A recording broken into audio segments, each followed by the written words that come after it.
তো এবার ঈদ যাত্রা বেশ ভালো মনে হচ্ছে, মানে বেশ শান্তি নিরাপত্তা শৃঙ্খলা এবং খুবই স্বতঃস্ফূর্তভাবে মনে হয় মানুষ সবাই বাড়ি যেতে পারছে। হ্যাঁ, কারণ আইন শৃঙ্খলা বাহিনী মনে হয় যথেষ্ট ভালো কাজ করেছে এবং সরকারকেও অনেক ধন্যবাদ এত সুন্দর ব্যবস্থার আয়োজন করার জন্য।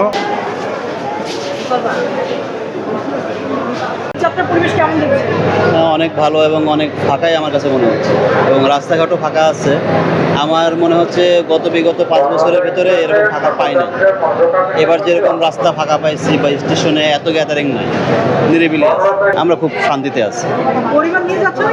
না, পরিবার রাখি আসছি, এখন আমি সিঙ্গেল যাচ্ছি। আমি মোহাম্মদ শাহাদাত হোসেন, স্টেশন মাস্টার, ঢাকা বিমানবন্দর রেল স্টেশন। প্রতি বছরের ন্যায় এবারও রেলপথ মন্ত্রণালয় এবং আমাদের স্টেশনে আছে, আমরা এখানে একটা মনিটরিং সেল হয়েছে। এখানে কোনো প্রকার যাত্রী যাতে ছাদে বা বিনা টিকিটে প্রবেশ করতে না পারে, সেক্ষেত্রে আমরা প্রতিটা গেটের মধ্যে দেখছেন, আমরা গেটের মধ্যে নিরাপত্তা ব্যবস্থা, আরএনবি, পুলিশ, র্যাব, এপিবিএন, এসপিবিএন, বিভিন্ন সংস্থার লোক এখানে আছে। আর যাত্রীরা এবার আমরা ওই বিভিন্ন স্তরে নিরাপত্তা ব্যবস্থা থাকাতে যাত্রীরা খুব স্বাচ্ছন্দ্যে যাচ্ছেন।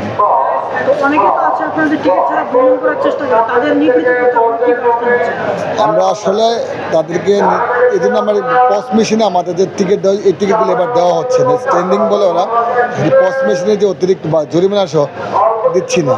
তাদেরকে আমরা নিরুৎসাহিত করছি যে আপনারা রেলের যে আমাদের যে ক্যাপাসিটি আছে সেই মোতাবেক আমরা লোক যাই, বাড়তি লোক আমরা নেওয়ার ইচ্ছা আমাদের না। ইনশাল্লাহ আমরা প্রত্যাশা সবসময় করি ভালোটা। ইনশাল্লাহ আমরা মানুষকে ভালো কিছু দিব, বাংলাদেশ রেলওয়ে মানুষকে খুব ভালোভাবে নিরাপদে গন্তব্য, এই প্রত্যাশা আমাদের। ঈদ যাত্রার পরিবেশ কেমন দেখছেন? অনেক সুন্দর, অনেক সুন্দর। যেই আইন শৃঙ্খলা রক্ষাকারী বাহিনীর সদস্য রয়েছে তাদের নিরাপত্তা ব্যবস্থা নিয়ে আপনার কোনো প্রশ্ন আছে? না, এখন পর্যন্ত কোনো প্রশ্ন নেই, এবং যে ব্যবস্থাপনা দেখলাম রেল স্টেশনে সন্তোষজনক। আমরা প্রত্যেকবার দেখতে পাই যে ভোগান্তি হয় শেষ মুহূর্তে এসে। এখন পর্যন্ত ভোগান্তি আমি আমার ব্যক্তিগতভাবে পাইনি। এখন হয়তোবা আরও পরবর্তীতে কি হবে এটা তো অনিশ্চিত।